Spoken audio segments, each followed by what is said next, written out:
Three, two.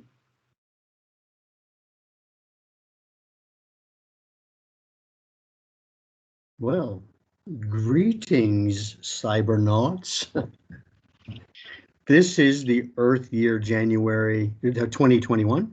The month is January and the day is the 23rd for me. I understand that Troy, who's somewhere on the other side of the planet, is 24 already. So you can count down the number of months left before it's Christmas.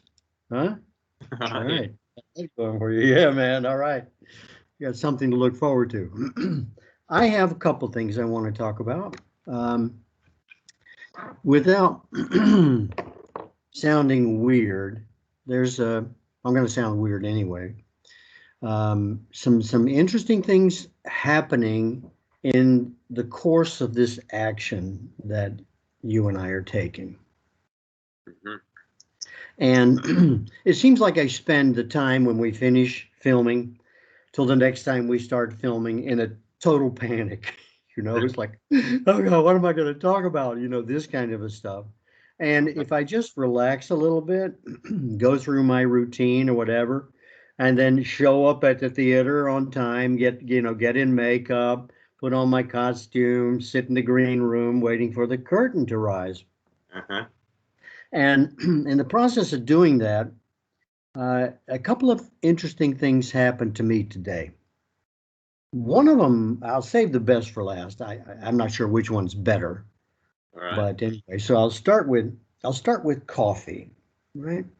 When I was in Newbern yesterday, I did something I thought was maybe foolish, but it had been on my mind for a couple of years, right? Well, And from time to time, I would be introduced to the material manifestation of this buggering thought that was going on in my head, and it was about coffee. You mhm. know, my nephew was I didn't know Starbucks had engineers, but apparently he was one of them, and they've got to figure out pressure when you're pumping, to get the syrup. It's like, not for me. Okay, I'm happy that there are people on the planet who do that, right? Whatever. Whether they're going to be with us or not, I don't know, but we'll see. So back to coffee. I had these beans. I got lots of beans, green beans, which are like hard as washed rocks, and impossible to use in a bird grinder, or one of these Braun kind of grinders.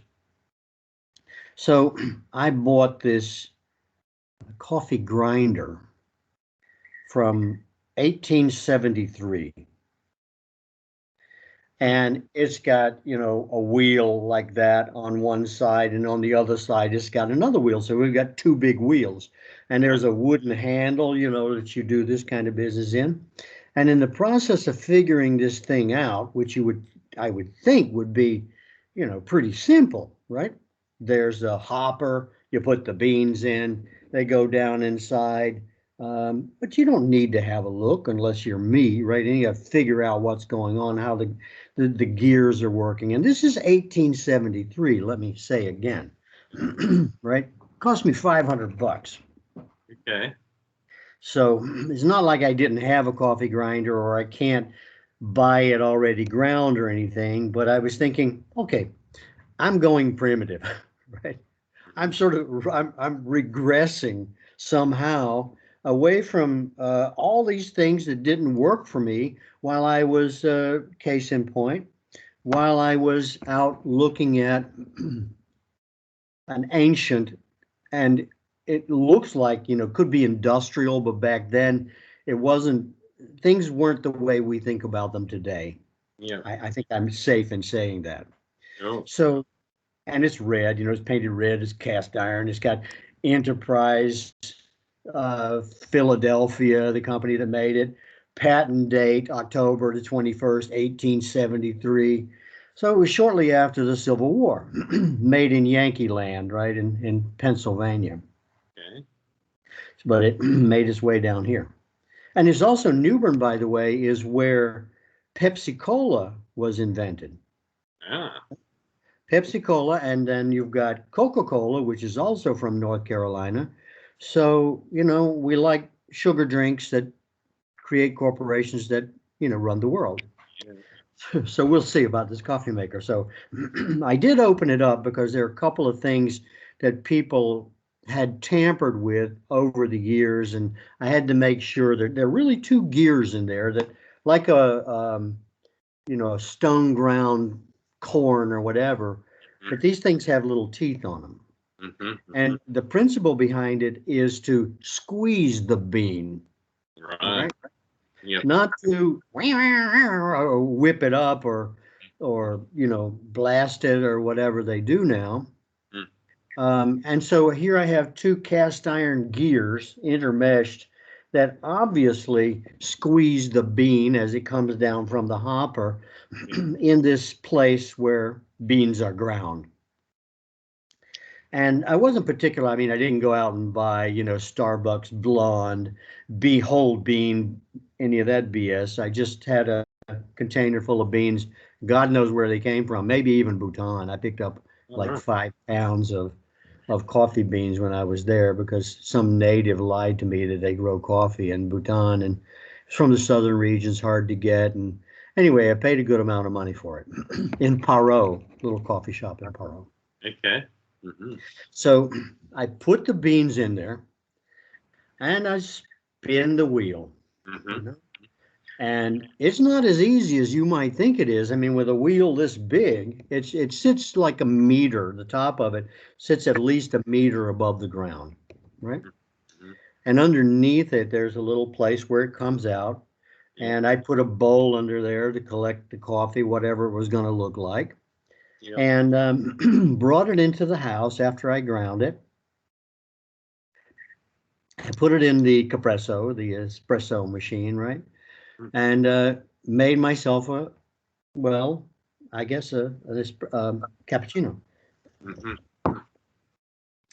And I didn't know what to expect. Yeah. So I would say that whatever it is we're drinking today, it seems to me, doesn't press the bean, right? High compression as it's creating powder out of it. I put it in the machine, and turned it on, and now I started drinking this coffee. Yeah. And it took me to a different place. Okay. This is coffee, and I've had coffee wherever I've been. It doesn't matter. Every airport, you can buy a cappuccino. Yeah. And it's basically and then pay. This is different. I'm drinking coffee that they would have had. How far is it to 1873? Right? Over maybe 150 years or thereabouts. Yeah. And just the experience of having some taste, literal sensory connection with the 1800s, because I was waiting, very discriminating about what it's going to be and what the effect is going to be, so on and so on. And would I want to do it again? I just had a $500 cup of coffee, right? Wow, this is really great, or I want my money back, one or the other. Yeah. But it's this, like other things, I think, because we get so used to processed food, right? And how it is and what it should taste like and the new comparisons that we make. And I wanted to go back. I wanted to buy this time machine, right? And go back, grind my own coffee. Yeah. I didn't grow it, I didn't roast it or whatever. I just did the simple job of turning the wheel. And it put me in a totally different place I wasn't expecting to be. Yep. And I think it probably comes from the flavor that's brought out by the use of this machine. That really and truly is like a time machine. It took me back to one second, one split moment Mhm. of what it must have been like having coffee, after the Civil War. Yeah. And I also have some cookbooks that come from that era. And they pronounce, coffee's a poison. You shouldn't actually drink it until one day after it's been brewed and this kind of stuff, right? It's better than acorns, which I think is what they used instead of coffee at that time. And, when they were fighting each other, Okay. they had to beat the hogs to it, and then roast it or something. Anyway, I've never had acorn coffee. But when I drank this coffee, I'm not making this stuff up. I'm trying my best to relate to the experience and Yeah. then relate that to you. Okay. And this is the kind of stuff, the guitar we did yesterday. Yeah. Now it's a coffee maker today. Yeah. I've got a couple more things I'll share later on, props for future filming. Uh-huh. And it took me into a mind space that you remember earlier I was talking about anticipating this moment, Sure. what the hell it is, that I'm going to say. But you and I never really have a lack of stuff to talk about. Mhm. Right? Yeah. So I sat down with my big book and I thought, okay, because I'm just going to go totally weird, okay? Um, for me, and this also happens to like Mick Jagger and people like that, who say that they don't write the music. Mhm. They are a vehicle through which the music utilizes a musician to express itself. That sounds a little weird, right? So different kinds of energies. So from time to time, and it involves a couple of things. Acceptance is a big one. Yeah. That let's call them voices, okay, and go really into Weirdville. Okay. It didn't tell me, grab a gun and go to, Joe Biden's office or anything like that. I'm happy to say, Yeah. but it's like kind of like somebody on the other end, wherever that is saying, "You want to write this down?" Mhm. Mhm. And I could say, there they are again. This is nonsense. I'm going to watch some TV Sure. or whatever. But that's not what we're after. I'm trying to break this advance, if it is, or this immersion in a society that is limiting my YouTube channels, that is discouraging me from talking with other people, and consuming total BS and what they call news. I mean, with a psychology degree, a master's degree in clinical psych, I kind of, like in therapy or analysis, let myself go, which is what I'm always encouraging clients to do, right? Yeah. Because if I'm sitting in the chair and they're laying on the couch, then it's like I have an advantage. But, I'm not the one spewing. Mhm. So when I'm doing the self-analysis, when I'm doing that with myself, there are all kinds of little levers and controls and things that I do my best not to let them interfere with what's coming, even though I don't know what's coming, because I look back over some of this stuff that I'll read you. It's just a page, handwritten page, Mhm. and I think I didn't write that, Right. right? Mhm. It's like, where did that come from? Well, I guess wherever it came from, it's not really important to know, but it's out there Sure. somewhere. Yeah. Right? You understand what I'm saying. So I Yeah. think the same thing happened to Muhammad when he was, spewing and what the spirits were telling him while he was writing the Quran, or no, he couldn't write, excuse me, while somebody else was writing it down. Whether they wrote it down then or not, I don't know, because these guys were really used to doing it the oral tradition.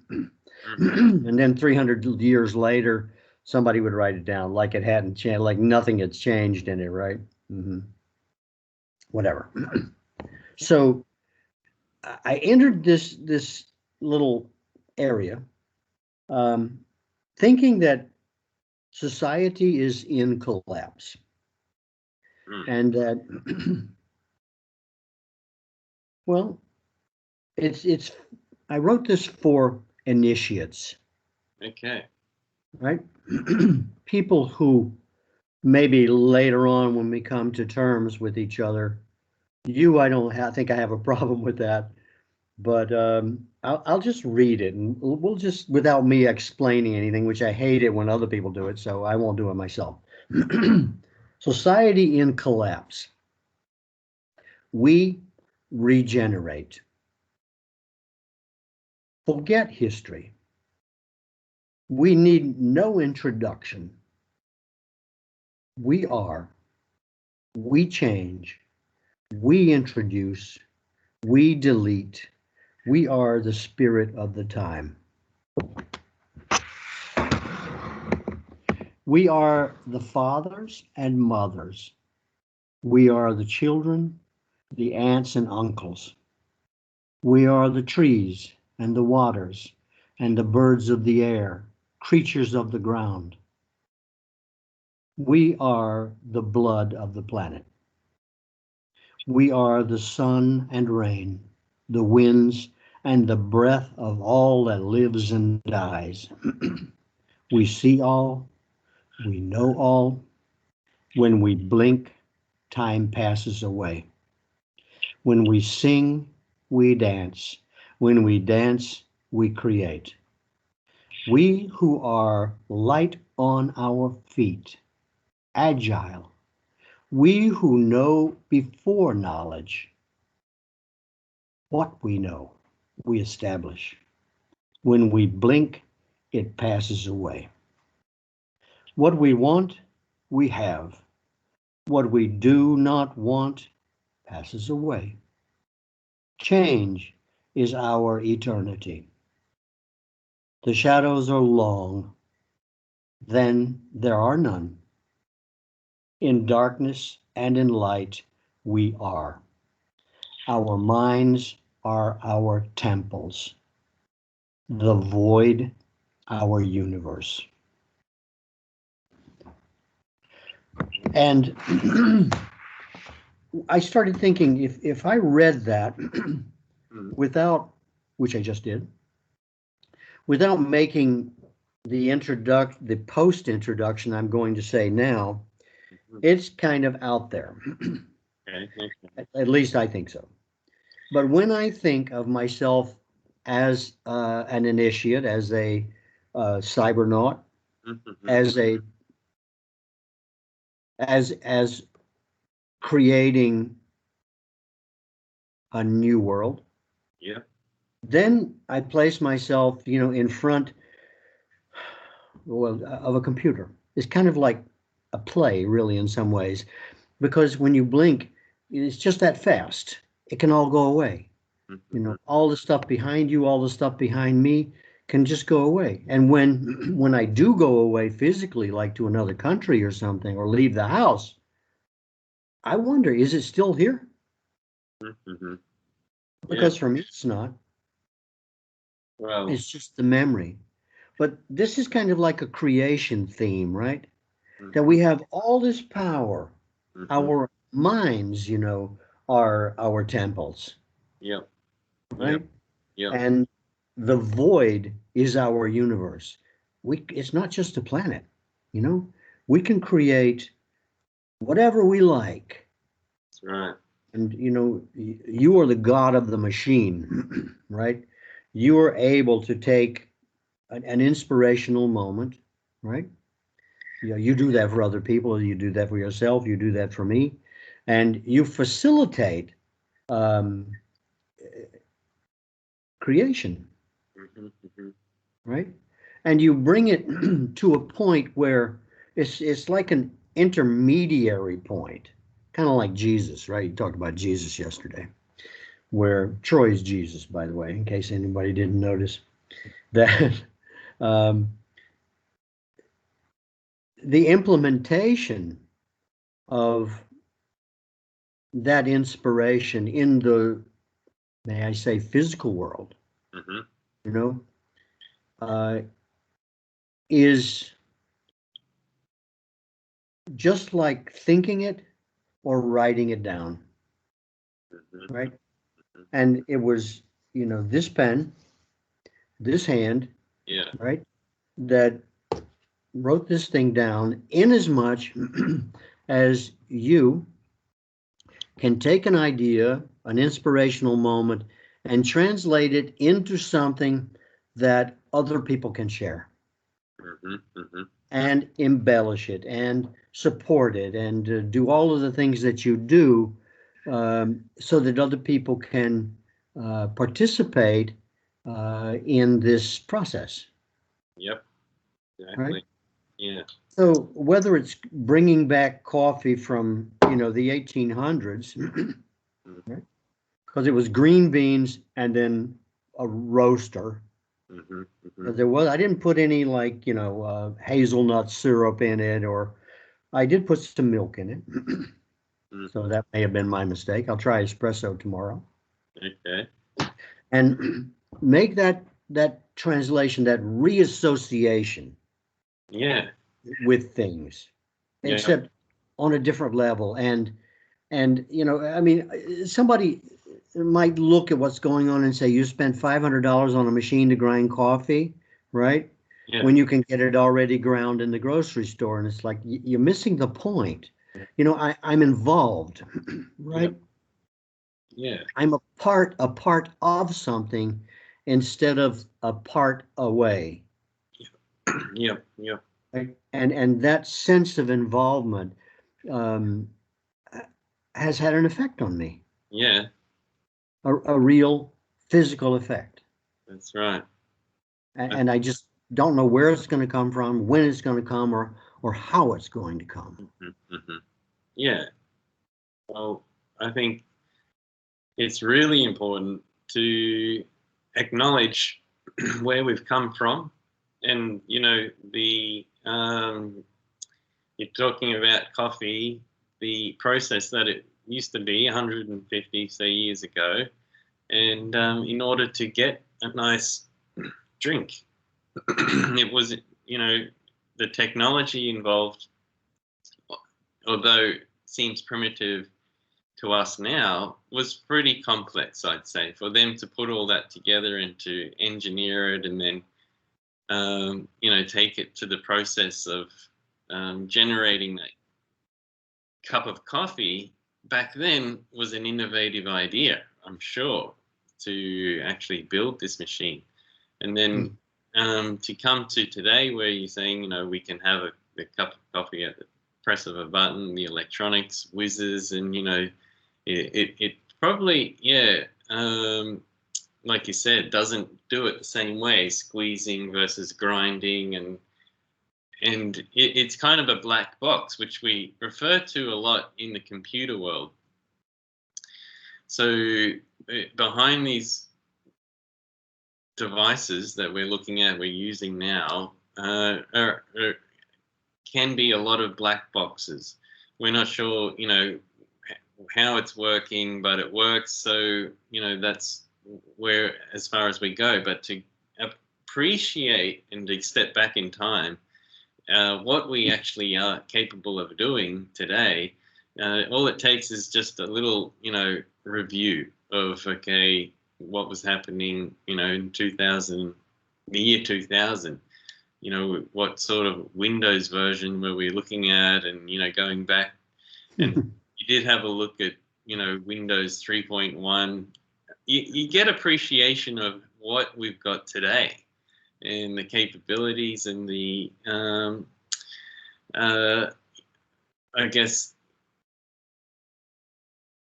an opportunity also to bring in some of that, if not just thoughts, but application to creativity and innovation, and to say, okay, yeah, these guys back then, they had these tools to work with, and they probably, did the best they could with what they had. And I think that's the important aspect, is to include what's available and be driven by, your purpose and your desire to make things better. But, there's two aspects I want to make a point on. One is it can be really rewarding to, going back to the coffee analogy, to get the coffee beans, to put it in an old machine, to turn the wheel, and it could even, in some way make it taste better because you put the effort in and, took some time. But I think that could be very personal, and give it to someone else. If they took your coffee and put it next to in the airport at Starbucks, and someone said, "Oh, I'll have that one," they probably think that they'd spit it out because it didn't taste like they expected.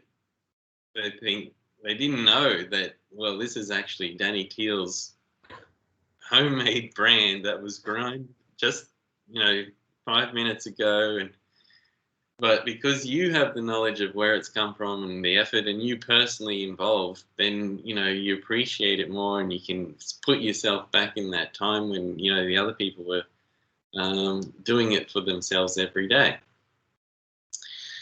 So yeah, I think that's one point, is that the effort and time they put into it can really affect how you feel about the end product. And the other point is that you can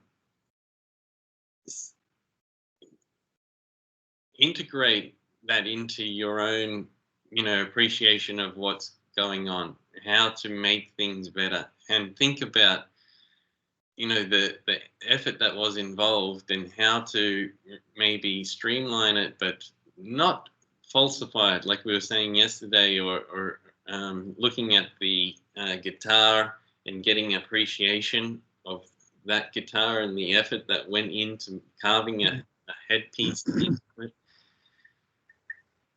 all beyond the output and what it actually is. But to sit in that space, I think we were talking about things coming to us and allowing us to just be a vessel for the outcome, whether it's words on a piece of paper or a computer program. But these are the things that are being lost, I think. We're getting more and more technology, more and more black boxes, less and less opportunity to just sit and think and to let things come. But the step back in time or step back in the past, and in computers, you don't have to go back very far, just a few years, 10 years, and then you see how different it was. And I think that can give people a space or an opportunity to just sit and appreciate, rather than coming in to their job. And I think this is really something that's applicable to the data scientists, who need to be creative, to be inspired, and to allow that opportunity. Because like we were saying, in cyberspace, you can consider it as nothing, and there is the full opportunity to create something. Back in the old days, if you wanted to invent something, you'd need some materials, you need some tools, and you'd need some effort to put in. Now we have the computer is here, the tool is here, but in cyberspace, it's just a matter of imagining and creating and going for it. So I think in cyberspace, we have more opportunity to realize that we are vessels of messages and creations that are coming through from wherever.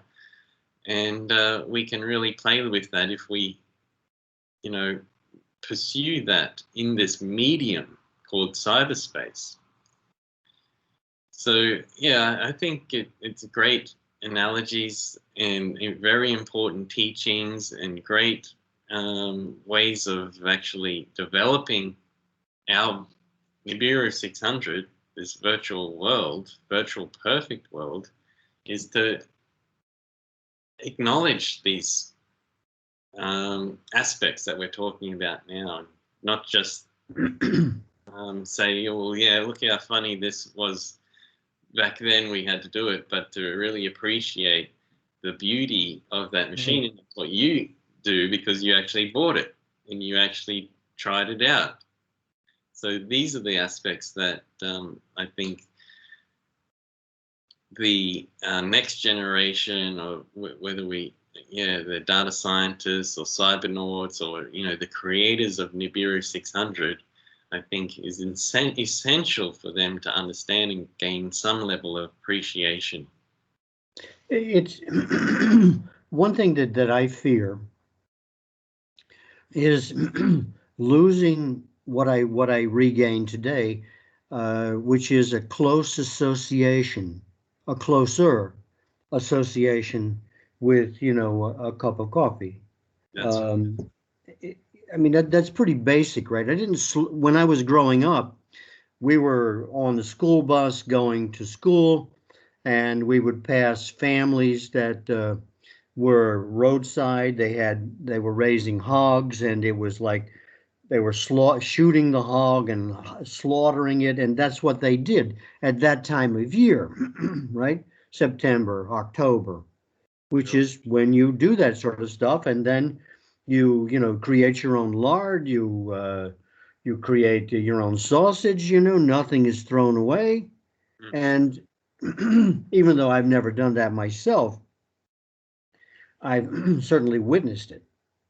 And I dare say that with the age group that's still around, you could probably,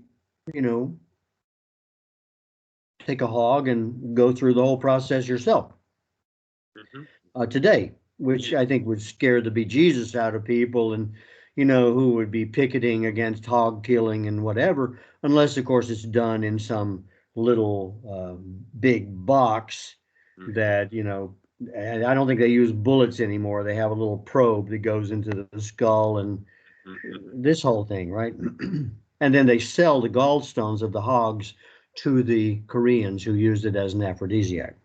That's what they do today. Yeah.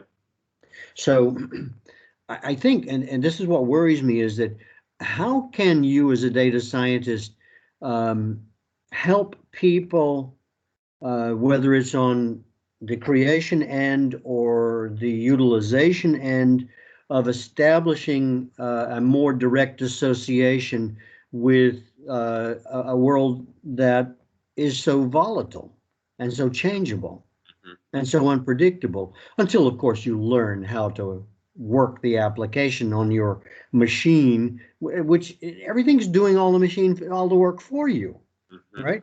Enabling a kind of a closer association between you and me than, I mean, you're 11 hours away in the future. Yep. Yep. And I'm living in the past, right? Yeah. And so it's like, how do you overcome that for what to me feels like a stumbling block or a contradiction of using cyber world to establish a closer, maybe a more direct and closer association with someone other than myself? Well, yeah, if I get your point right, I think you're saying that how do we use something like cyberspace, which really there's a lot of technicalities and a lot of, in order to get, like we could say, right now we're transmitting over cyberspace. So cyberspace is the communication over a network of computers, and it can be used in many different manners: the internet, cloud storage, video conferencing. So that cyberspace as a environment, as a thought form, thought form. Yeah, thought form, right? Thought form, not the physical. Okay, I'm getting my computer out and I'm logging into cyberspace, but just in our minds, we can imagine what we are doing is connecting. We're actually communicating, and it just so happens there's a series of computers that are involved through this conversation right now, and we're in cyberspace. So that when we think about that, without the computers, without physically doing it, it gives you that a level of freedom and opportunity to come up with something new, a different way of communicating, or to put your thought out there. So what we're doing with Nibiru 600 is just giving people a thought of a cyberspace reality, something that doesn't physically exist in the real world, but it is contributed to by everybody's collective thoughts and interests and connections and conversation and communication when we come to cyberspace. And eventually we can give it some images. Like I was saying before, we'll use this image that I'm using in the backdrop as something that gives it a little more form in cyberspace.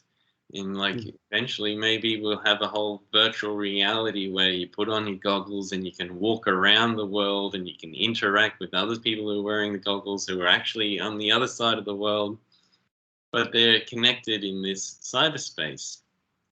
But the creation and requires, I think, an appreciation of what it is we're doing, where we've come from, and the fundamentals that we are talking about in terms of letting creativity come forth and not getting in its way and not overthinking it or being driven by anything other than the pure creative drive to make something more sustainable, something more beneficial, something.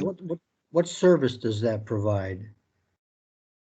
So the service, I think, of something like that gives that space of inventing something new, or to making something like your coffee machine that would have taken a lot of thought, a lot of effort, probably a lot of trial and error. Things would have gone wrong. They had to, redo it. But in Nibiru 600 being a virtual world, it doesn't take that material. It does take time, but you don't have to actually physically get two cogs and see how they rub together. You can build it virtually. And if it doesn't work, move on.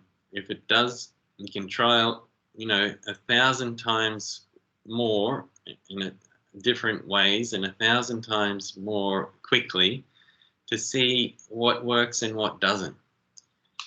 And don't mechanical engineers, especially today, use computers to create gears and see how they work before they actually create a blueprint of sorts, right? Yeah. To which they send to a different place, which actually manufactures it, melts metal, whatever, the right combination of alloys and things like that to be able to create something. And I'm thinking about, my brother used to have a business where he worked for Airbus and Boeing as a boutique company, and a couple of other people, where these things that they design are created in the material world, and people's lives depend, on those things working splendidly well, so that, you get off the ground and stay in the air until you safely arrive at your destination. Exactly. Yeah. Well, yeah. So that's a great example of, how far we've come. Before it was on pen and paper. They'd have these big sheet boards and they'd have different And now we can do that in the computer. Yeah, but we can go even one step further now with 3D printing. So 3D print like either life size or miniature size wheels, or design engineering to create something, but that was in a virtual sense, in the computer and the cyberspace. We can even now, with 3D printing, come up with things that would be impossible to put together with traditional cogs and traditional the complexities involved. You see these little 3D printed turning knobs that are so mathematically connected. It would have been, I say impossible, but it's almost impossible to put it together without a computer knowing exactly how precisely to create a tooth on a wheel that connects into another one, because they know that one's actually going to be created as well. So that kind of takes us out of the picture in a way, doesn't it? Where machines become our slaves. They we don't even have to be nice to them, right? You just tell them to do something, and they're available 24 hours a day, no sick leave, unless the machine is broken, and then they do it. So are we displacing ourselves more and more from reality, or are we becoming more intricately involved in a new reality? I think it gives us, as humans, more time to sit in that space of creativity and allow this inspiration to come from the history, our knowledge that we've known in the past, and the environment that we're currently in. So the computers can't be creative at this point anyway, but we've had advanced artificial intelligence developing, and hope that that's their drive, is that the computer can actually think by itself and be creative and make decisions, have free will. But I think, from my knowledge and my understanding, we're very, very far away from that. So until we get there, the computer just does what it's told. But the human has the capability to override everything that, is the rules or what it's been told, but think of something new, something creative, something that they're inspired to bring forth. And applying that to a computer that just does what it says it's told to do, gives us the power. And the virtual space that we're in really, brings it all together, that, we have this highly creative and capable environment of creating something that comes from a place that it is going to be, some sustainable and legendary and legacy system that people look back on and think, there's something about Nibiru 600 that's different from everything else. I'm going to put you on the spot. Let's say, for instance, I'm an aspirant, right? Who thinks all of this sounds really great. And I've got, let's just keep it simple, I've got an idea, right? And I think I could explain it and follow it through with other people to the point where I reach a certain degree of precision and confidence that comes along with that, and want to apply it in this virtual setting that we provide. Take me through, as much as you can, what would that involve for that person, and what is it that we or you could offer them in this process? Mhm, mhm. Is that too much to ask? It's a great question, and it's important to start thinking about this now because people are going to come. But yeah, I think it can evolve to what it actually outputs as. All we're talking about is a virtual place of communication, and The mind space, right? well, it's taking the space of the human mind, which is individual and disconnected, and connecting it with another person's mind, your mind and my mind. Now we're connecting in cyberspace by having this call. So Nibiru 600 is a place for people to come and exchange. Like we were talking about communication being the key. So having these communication channels that enable people to, first of all, express the idea, record the idea like we are in this video call, analyze the idea, modify it, and to produce something that they feel that they want to do and they want to produce, but not just as an individual now. You've got the Nibiru 600 community, and they can see what's going on, and they'll say, well, if you want to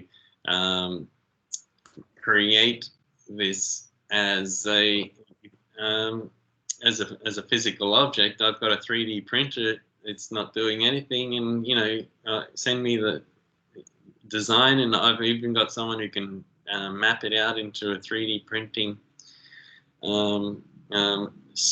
schematic, and we'll share ideas and exchange through Nibiru 600 what it is that is the next and leading innovation or technology or approach or solution that will play a part not just in today's real world, but plays a part in establishing a new virtual perfect world that is starting from scratch.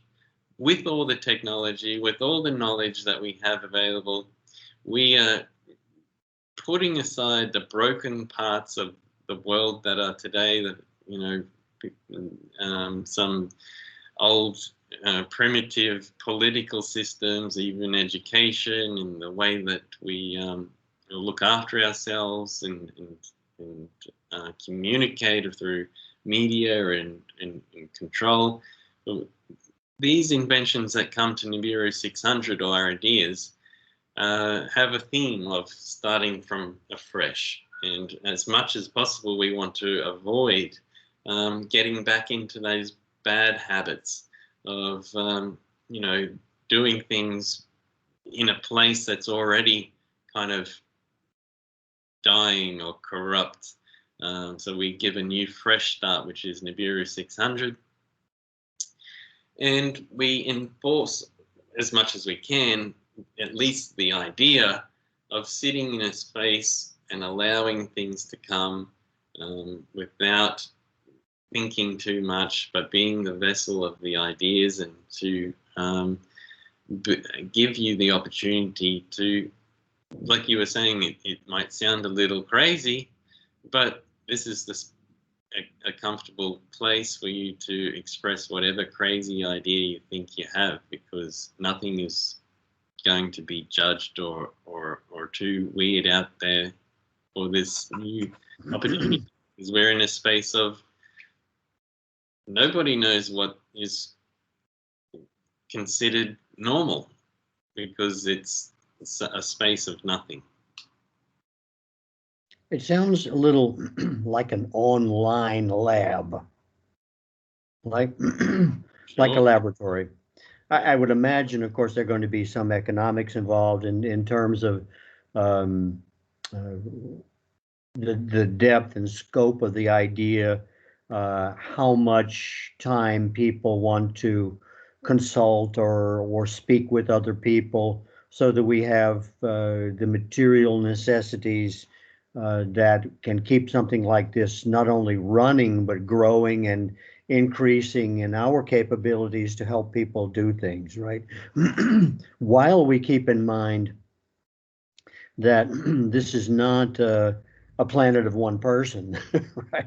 Exactly. It's sort of like, okay, you add another person, well, then you have to reconfigure everything, right? Mm-hmm. It's like when you have a person who, first of all, discovers coffee beans that they can be used, and then they've got to get them out of the mountains. Let's say we're in Colombia or somewhere, and take them down somewhere, sell them uh, to a person who can transport them, process them, create a market, and all of the support mechanisms that are there, find a vendor, and then teach the vendor how to do it. And somebody comes up with the idea that instead of smashing it with a hammer, right, that we can principally grind it somehow.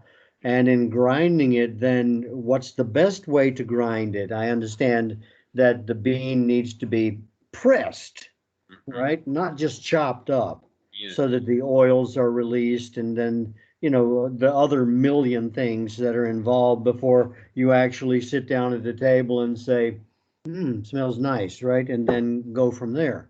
Yeah. That's a lot of processes Yeah. working together, that I think it's really, well, because people specialize, right, in something. The guys who grow the coffee, I don't know what they have to do, but I think a lot of it is up to the climate and where they are and the rainfall and the soil content, and so on and so on. Millions of things. Yep. Um, and then, you can extrapolate it to the point where, well, we got to have a store in the airport in Rome, Yep. right? And it's Yep. like, no, you don't get to do that. Coffee is Italian. Get the hell out of here. We don't need your Starbucks stuff. Mm-hmm. And then all those conflicts that developed. It sounds like a dauntless task, just from the very beginning of actually convincing myself, Right. right? If I'm person A, to say, do I want to do this? And do I have what it takes to see it through? Mm-hmm. Mm-hmm. And what does seeing it through mean? Yep. How far do I go? Can you help me do this? And then when that's done, where do we go from here? Mm-hmm. It sounds like not just the idea that, hey, I want to be rich, right? That, Mm-hmm. I don't think that really has a lot to do with it. There are, of course, considerations about being able to meet your material needs. I think everybody knows that without going over it time and time again and hearing somebody else's interpretation, a la Russell, of what the hell that means. And then, well, we've got you now, we're halfway through. You're going to really have to come up with some money, or you're going to have to, sign the patent over to us, and we'll give you 1% while we take 99. I mean, the whole process sounds extremely complicated, and at worst, of course, very disappointing. Mm-hmm. So I don't think it's for everybody, Mm-hmm. Mm-hmm. and maybe someone wants to advance their idea to the next level, right? So Yep. that they develop a kind of an awareness about well, in this case, where we think it can go, or Mm-hmm. what we can do for you, or who we can put you in touch with, other residents of the planet, right? Yep. Who Yeah. are there for, we're all here for a common purpose. Because it's one person is not going to be able to do all of this by themselves. Mm-hmm. Not even Edison, right? Who I understand he and Tesla had a little, and I also heard that Edison did not invent the light bulb, right? He bought the patent from somebody else, in as much as Bill Gates did a little bit of the same himself, and he's better at marketing than he is at writing code, for instance. Sure. So he can find people who can do that, and where's the resource where I can go to start the process, and do I get encouraged, and ad infinitum. Yeah. Well, I think with the idea of Nibiru 600 being just, a virtual space, and we can put the conditions on that, it is a new planet with, and as we come up with new ideas or people contributing their new ideas, we'd say, yep, that would work in the real world, yeah, but how would it work in Nibiru 600? And just that process would, make allow the opportunity for you to think, okay, if this was going to be applied on a planet that's about to be colonized, would it be valuable? Is it needed? And does it drive civilization forward? And with that theme, we'll still have things happening in this world and our innovations happening, and we'll still be driven by the constraints of the world around money and transfer and living requirements.